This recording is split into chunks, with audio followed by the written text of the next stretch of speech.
नमस्कार. आज आपण एका अशा तत्वाबद्दल बोलणार आहोत जे खूप प्राचीन आहे, पण आजच्या काळातही तितकंच महत्वाचं आहे. आणि ते ह्या 3 शब्दांमध्ये दडलेलं आहे. योग कर्मसु कौशलम. हे फक्त 3 शब्द नाहीत, तर हे जीवनाकडे बघण्याचा एक संपूर्ण दृष्टिकोन आहे. कर्मातील कुशलता म्हणजेच योग. भगवद्गीतेतून आलेलं हे एक असं वाक्य आहे जे फक्त एक वाक्य नाहीये, ते जीवनाचं एक संपूर्ण तत्वज्ञान आहे. चला तर मग आज आपण जरा खोलात जाऊन याचा अर्थ समजून घेऊया आणि बघूया की हे तत्वज्ञान आपल्या रोजच्या आयुष्यात किती मोठे अविश्वसनीय बदल घडवू शकतं. ठीक आहे, तर ह्या प्रवासात आपण काय काय पाहणार आहोत ते बघूया. कर्मयोगाचं वास्तविक स्वरूप काय आहे, जीवन साधनेचा राजमार्ग, जीवनरूपी वाटिका, अनासक्तीचं दर्शन, जीवन संग्राम आणि कर्मयोग, आणि शेवटी कर्म हेच परमयोग कसं आहे.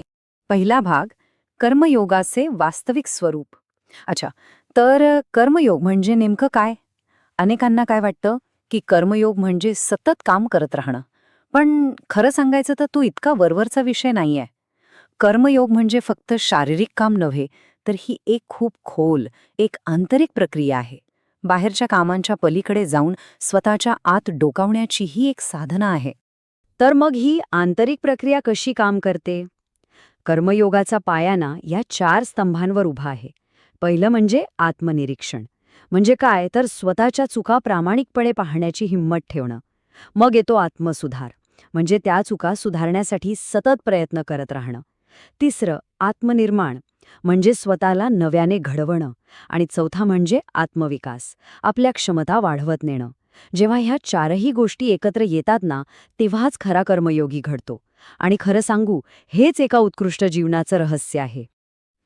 ठीक आहे, आता पुढचा भाग, जीवन साधनेचा राजमार्ग. आता साहजिकच एक प्रश्न मनात येतो की ठीक आहे, हे सगळं ऐकायला तर खूप छान वाटतंय, पण एवढं मोठं तत्वज्ञान आपल्या रोजच्या धावपळीच्या आयुष्यात आणायचं कसं? कारण कोणतंही तत्वज्ञान तेव्हाच कामाचं जेव्हा ते प्रत्यक्षात आणलं जातं, नाही का? तर हे तत्वज्ञान म्हणजे एका अर्थपूर्ण जीवनाकडे नेणारा एक सरळ सोपा राजमार्गच आहे.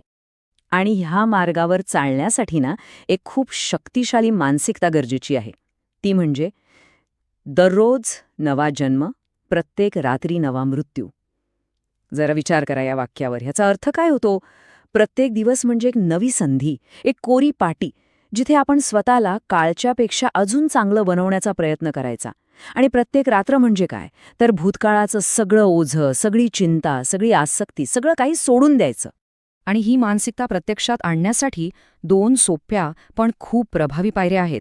पायरी 1, दिवसभर आपण जे काही करतो, शारीरिक किंवा मानसिक, त्या सगळ्यावर अगदी काळजीपूर्वक नियंत्रण ठेवायचं. आणि दुसरी पायरी, रात्री झोपताना दिवसाभरातल्या सगळ्या गोष्टींची आसक्ती सोडून द्यायची. एका वैराग्याच्या भावनेने शांतपणे झोपी जायचं. विश्वास ठेवा, हा क्रम जर रोज पाळला ना, तर आपल्यात एक विलक्षण आध्यात्मिक बदल घडू शकतो. आणि हो, यात अजून एक महत्वाची गोष्ट आहे, स्वाध्याय. स्वाध्याय म्हणजे सेल्फ स्टडी. हे आपल्या आत्म्याचं अन्न आहे, पोषण आहे. आपल्या आयुष्याला खरंच चांगलं बनवणाऱ्या विचारांसाठी, पुस्तकांसाठी थोडा वेळ काढलाच पाहिजे. कारण स्वाध्यायामुळेच आपली समज वाढते आणि काय योग्य आहे आणि काय अयोग्य हे ओळखण्याची आपली विवेक बुद्धी जागृत होते. चला, आता पुढच्या भागाकडे वळूया, जीवनरूपी वाटिका. आता आपण एका खूप सुंदर उदाहरणातून, एका रूपकातून हा विषय समजून घेऊ. कल्पना करा की आपलं आयुष्य म्हणजे एक बाग आहे, एक सुंदर बाग. हे वाक्य बघा किती सुंदर आहे. मनुष्याचं जीवन एक वाटिका आहे. खरंच आपलं आयुष्य एका बागेसारखंच आहे. जसं बागेला सतत काळजी घ्यावी लागते, लक्ष द्यावं लागतं, तसंच आपल्या आयुष्याचंही आहे. एक हुशार माळी जसा बागेतल्या प्रत्येक झाडाकडे लक्ष देतो, तसंच आपल्यालाही आपल्या आयुष्यातल्या प्रत्येक गोष्टीकडे लक्ष द्यायला हवं. मग आपल्या या जीवनरूपी बागेत कोणती झाडं आहेत? तर मुलांचं शिक्षण आहे, आपलं काम, आपलं करिअर आहे, आपलं आरोग्य आहे, घरातले लग्न समारंभ आहेत, आपले सामाजिक संबंध आहेत आणि आपली स्वतःची काही कर्तव्य आहेत. एका चांगल्या माळाप्रमाणे आपल्याला या सगळ्या गोष्टींकडे लक्ष द्यावं लागतं. कारण यातल्या एका जरी गोष्टीकडे दुर्लक्ष झालं तर आयुष्यातला समतोल बिघडतो आणि त्याचं सौंदर्य कुठेतरी हरवून जातं. स्वतःला विचारून बघायला हवं की आपण आपल्या या बागेची योग्य काळजी घेतो का? पुढचा भाग, आणि हा खूप महत्वाचा आहे, अनासक्ती, परमदर्शन. आता आपण कर्मयोगाच्या अगदी गाभ्याकडे येतोय, त्याच्या हृदयाकडे. ती गोष्ट ज्यामुळे कर्मयोग शक्य होतो. आणि ती गोष्ट म्हणजे अनासक्ती, ज्याला इंग्रजीमध्ये नॉन अटॅचमेंट म्हणतात. हा कर्मयोगाच्या आत्मा आहे असं म्हटलं तरी चालेल. तर मग ही अनासक्ती म्हणजे नेमकं काय? बघा, ही एक खूप खोल अवस्था आहे. सोप्या भाषेत सांगायचं तर, जे काम हातात आहे त्यात स्वतःला पूर्णपणे झोकून द्यायचं, त्यात एकरूप होऊन जायचं. आणि एकदा का ते काम पूर्ण झालं की झालं, त्यातून पूर्णपणे बाहेर पडायचं. ते काम असं विसरून जायचं, जणू काही आपला त्याच्याशी काही संबंधच नव्हता. त्याच्या फळाची किंवा परिणामाची अजिबात चिंता करायची नाही. याच्या मागचा उद्देश काय माहितीये? आपण आपली सगळी कर्तव्य एका खेळाडूच्या किंवा एका अभिनेत्याच्या नजरेतून पार पाडावीत. विचार करा, एक खेळाडू जेव्हा खेळतो तेव्हा तो पूर्णपणे खेळात असतो, पण हार जीत त्याच्या मनावर राज्य करत नाही. तो फक्त आपलं बेस्ट देण्याचा प्रयत्न करतो, बरोबर? तसंच या दृष्टिकोनामुळे ना, कामात एक वेगळाच आनंद मिळतो आणि मी केलं या अहंकाराचं ओझंही दूर होतं. आता पुढचा विषय जीवनसंग्राम आणि कर्मयोग. चला आता हे बघूया की हे हजारो वर्षांपूर्वीचं ज्ञान आजच्या आपल्या धावपळीच्या, स्ट्रेसने भरलेल्या आयुष्याला कसं लागू होतं. कारण खरं सांगायचं तर आपलं आजचं आयुष्य एखाद्या युद्धापेक्षा, एखाद्या संग्रामापेक्षा कमी नाहीये. मग प्रश्न हा येतो की या संघर्ष आणि तणावाच्या काळात जिथे प्रत्येकजण धावतोय, पळतोय, तिथे हे सगळं प्रॅक्टिस कसं करायचं? आणि हा खूप महत्त्वाचा आणि अगदी स्वाभाविक प्रश्न आहे जो आपल्या सगळ्यांच्याच मनात येतो. ह्याचं उत्तर आपल्याला महाभारतात मिळतं. आठवून बघा, जेव्हा अर्जुन युद्धाच्या तोंडावर गोंधळला होता तेव्हा श्रीकृष्णाने त्याला काय सांगितलं? असं नाही सांगितलं की सगळं सोडून दे आणि हिमालयात जाऊन तप कर. नाही, त्यांनी सांगितलं निष्काम कर्म कर. फळाची अपेक्षा न ठेवता तुझ्यासमोर जे युद्धाचं आव्हान आहे त्याला सामोरं जा.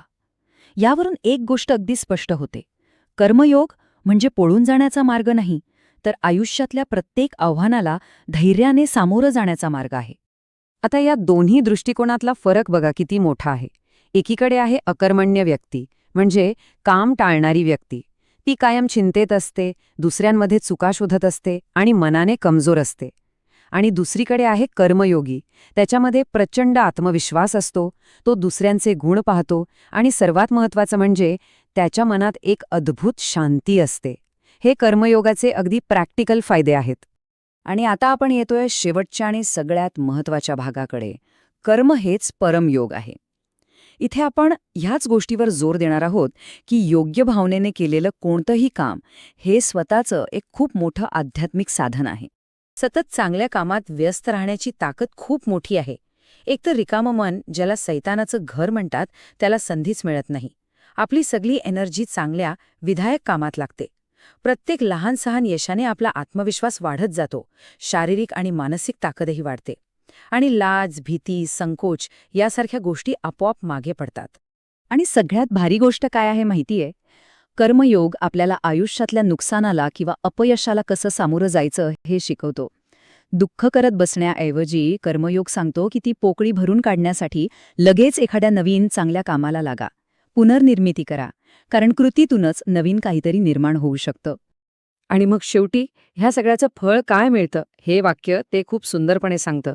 जे लोक ज्ञानीबुद्धीने इच्छा आकांक्षा सोडून कर्म करतात त्यांच्यासाठी हे संपूर्ण जग आणि त्यातलं प्रत्येक काम आनंदमय बनतं. विचार करा, किती विलक्षण गोष्ट आहे ही. प्रत्येक काम एक आनंद बनून जातं. आज आपण ही जी सगळी चर्चा केली, हे जे काही समजून घेतलं, ते युगऋषी पंडित श्रीराम शर्मा आचार्य जी यांनी लिहिलेल्या योग कर्मसुख कौशल्यम या हिंदी पुस्तकावर आधारित आहे.